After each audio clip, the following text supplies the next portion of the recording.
videos, so everything that I'm going to say in this video is probably going to be a very unpopular opinion. And that's okay, because it's my opinion and you're watching my video. I kind of wanted to start this out by saying that I will never, for any reason, accept sponsorship or patrons or anyone who's giving me any form of monetary gain for any of my videos. And the reason for that is I will always speak freely. I will always say exactly what I want to say.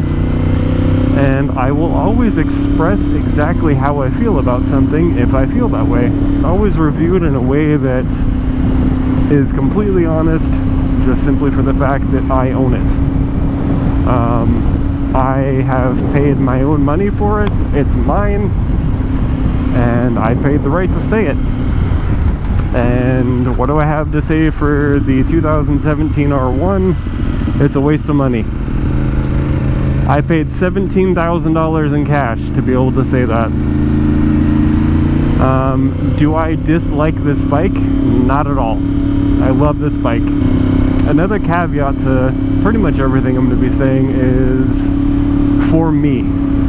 Everything that I'm saying is for me personally, and chances are it's probably relatively applicable to you as well. I'm sitting on sub 400 pounds and more than 200 horsepower. I am not a sponsored MotoGP rider. I am at the track maybe 10 times a year, and the frequency with which I ride this bike on the street before I got the FZ09 was maybe twice a week, weather permitting. So what makes this bike not worth it?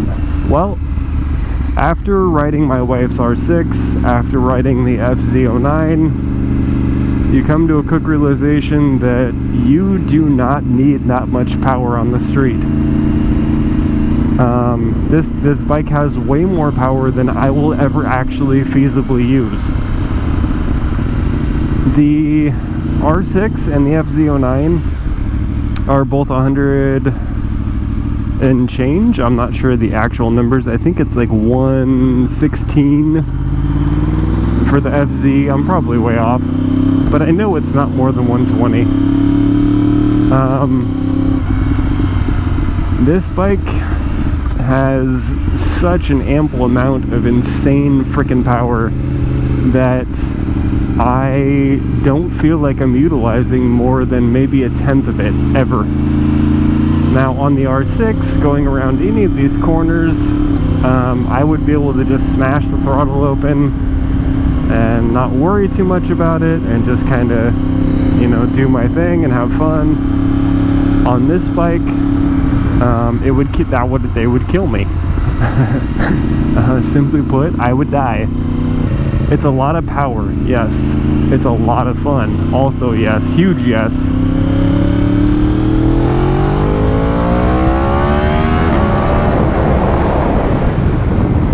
But it's completely impractical. It's completely unusable.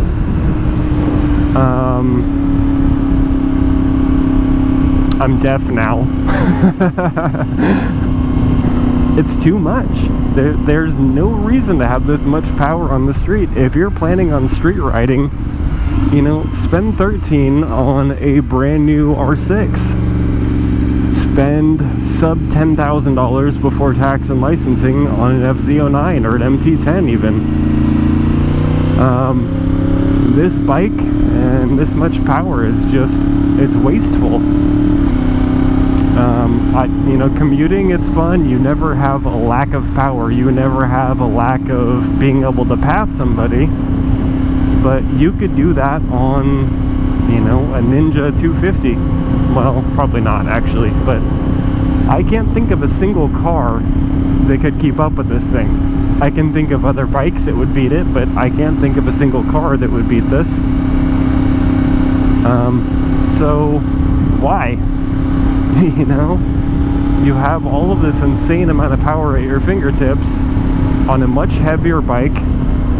I'm netting about 28 miles to the gallon.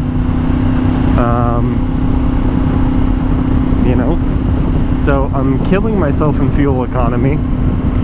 I'm not utilizing the power. This bike scares me more than it thrills me. I don't really feel that I'm not a good enough rider to be able to experience this bike. You know, I've been riding for 15 plus years. I think there's much better options out there for considerably less money.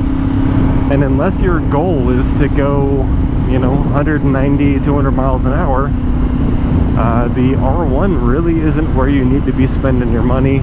And honestly, even the R6, in my opinion, is too much for the street. I can't think of a single person that I've ever met that could actually utilize this bike on the street.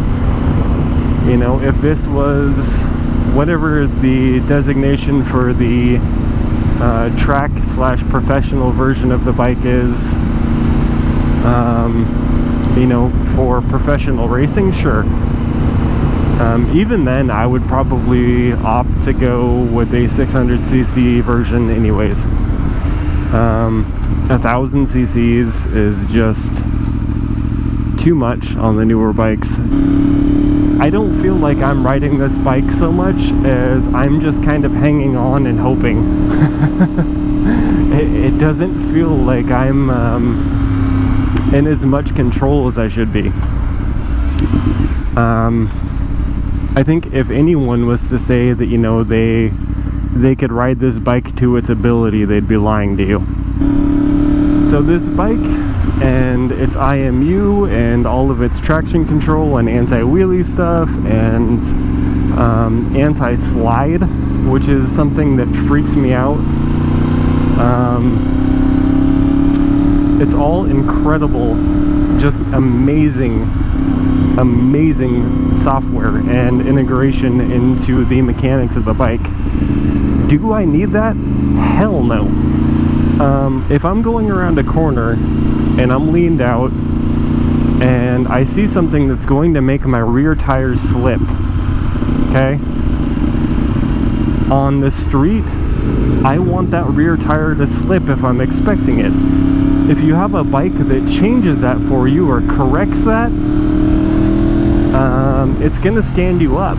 Because if you're leaning over and the bike corrects itself, well, it's correcting itself by getting you out of that lean. And if you get out of that lean, watch what happens when I stop leaning. I go up and I go straight. Now, if I would have continued that trajectory, I would have hit that Volkswagen. So on the track, that's great. You know, if it would have saved your ass from a low side, it's going to put you into a hay bale or into some grass. But on the street, you're going into the other lane. The exact opposite of what you would want. If that was to happen here, huge cliff.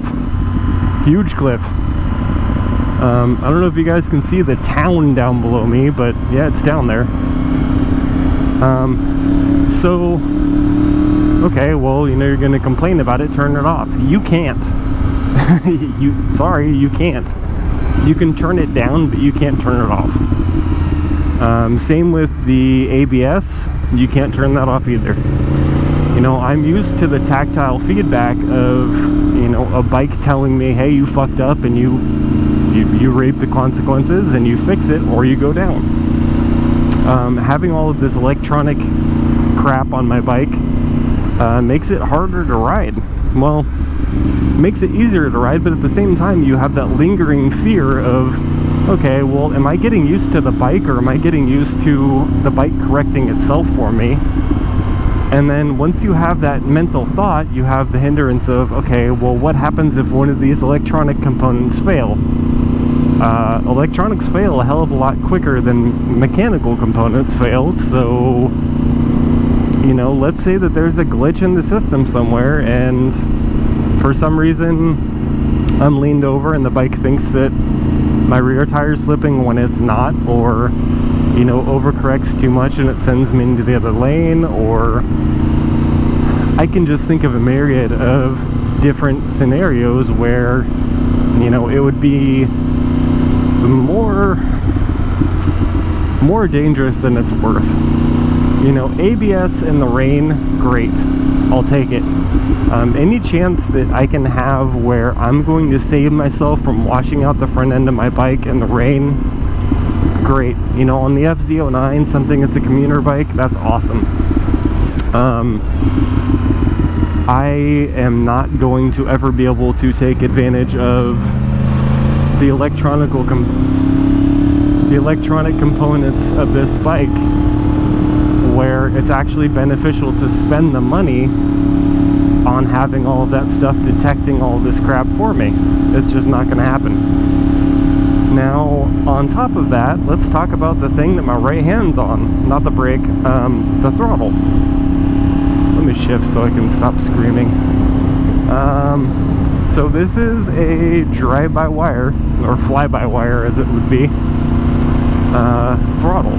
So I'm twisting the throttle, which is turning a servo, which is opening a throttle body, or 4 of them. It's not a cable, so everything is run by a potentiometer, and it's judging how much of my throttle I'm cracking open, but it does it on such a small amount of input that it makes smooth throttle control damn near impossible. So you have a 128-bit processor ranging from 0 to wide open. Now if you segment 128 bits over the range of how far I can twist this throttle, that pie graph gets considerably smaller, and each little incremental input that you give does something different to the throttle. If the throttle bodies are opening on the input of one of those tiny little different bits of input, it makes it that much touchier. So you have modes. I don't know if you guys can see that or not, but right now I'm in mode B. Mode B is about the most tolerable, I guess you could say, of the modes, where it dumbs down the throttle input. It slows the throttle's reaction. Mode A is pretty much impossible to ride on the street, if you ask me. And I have relatively smooth throttle input. Mode C, however, no, this is where it sucks, is you have mode A, B, C, and I think there's actually a D too. I haven't ridden in D. But I can tell you that C gives you absolutely no power at all. And it makes it so you have to twist the crap out of this bike to be able to get it to go anywhere. So it goes from completely unfun and almost not even having enough passing power in C mode to just, I'll give you an example, just super twitchy. I'm in B mode. This is supposed to be like, you know, hey, you're cruising through the city. You know, for the average rider, that would be death. So you have all these electronic components, and here I am sitting in traffic on the side of 410, and where does that come into play? You know, what did I pay for? Well, I can tell you one thing. I didn't pay for, you know, the gyroscope. I didn't pay for the multi-axis IMU. You know, it's wasted technology on the average rider. Or the gyroscope is telling me, you know, I don't know if you guys can see it, but, you know, that's the amount of forward lean I have, you know, versus the 50-50 bias. So right now I'm accelerating. You can see that it's showing me that it's got rearward pressure. I let off, it went forward. So, I mean, the technology is really cool, but at the same time, I don't know who's using it. I'm not. It's neat to look at, and it's really great to distract myself with, but I don't know. It's kind of a hit or miss thing. Now we look at something like the R6. The R6 has traction control and ABS. Does not have the LIF, which is their anti-wheelie thing. Mind you, it also doesn't look, the dash I should say, doesn't look as pretty or digital and cool. Here you go. I mean, it's just gorgeous. You can't deny that. But at the same time, I would much rather be hopping on the R6 and twisting the crap out of the throttle and, you know, riding by skill, not by computer. So this bike has a lot of advantages in the whole power department over the R6. The R6 is definitely lacking in power. But what you gain is rideability. You gain the ability to actually use that throttle and smash around corners.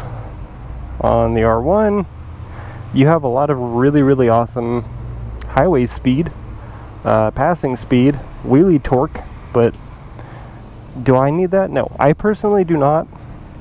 I am not getting rid of this bike. I'm not really bashing this bike. I knew what I was getting into when I bought it. That said, it's starting to become more apparent the impracticality of having this much power on the street. Maybe this is just me getting old. Maybe this is just me realizing, hey, you know, there are better options and you don't always have to go with the biggest and the baddest. Says the guy with a 500 Smith & Wesson 58E 10mm 50 BMG 408 Shytac, you name it. You know, guys always want to go for the biggest and the baddest, but a little bit too big, a little bit too bad. For me, a little too little and a little too but that bike is a hell of a lot more fun to ride on the street than this. This thing is sit on the damn thing and pray to God you get to where you're going. You don't feel like you are riding the bike so much as you feel like the bike is riding you. That thing, you feel like you make that bike your bitch. This bike, you're definitely the one who is bending over here. So that is kind of just my little bit of gripe that I have as far as the R1 and all of the coolness of it, but at the same time kind of the downsides and the impracticality. Track bike, highway monster, sure. Street, daily riding, not so much. You know, I hate to say it, but not so much. And again, this is my bike. I own it. I'm not getting rid of it. I don't dislike it. Definitely a hell of a lot more practical. Definitely a hell of a lot faster. The balance is yours. You know, it's your decision to make. But ultimately, owning this one and having this one available to me to ride whenever I want, so long as the wife says so, I can honestly say I would much rather be on this thing than this thing. And this is my paid opinion. I paid for this.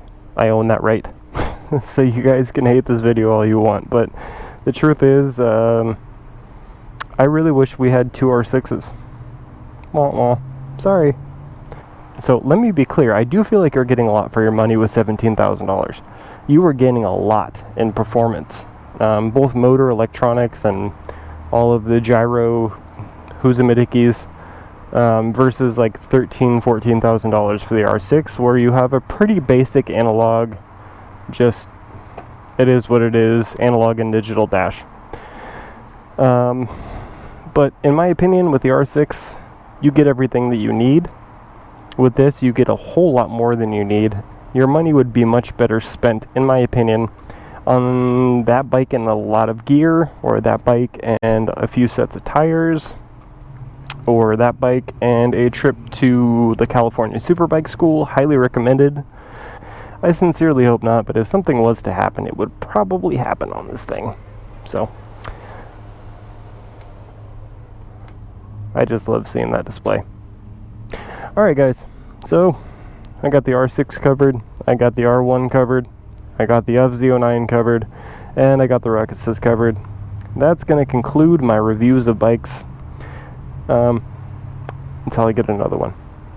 Alright, done with my business at the shop. Now that I've made fun of the bike and hurt its feelings,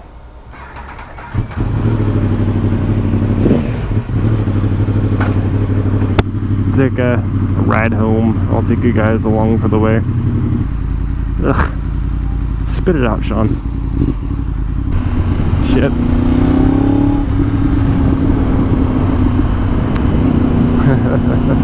So one one other hit that I'm going to have to give the R1 is the suspension. Now, the suspension, for what it is unparalleled. It is the absolute greatest suspension you could possibly ask for in pretty much any bike. That said, it's more, well, more geared towards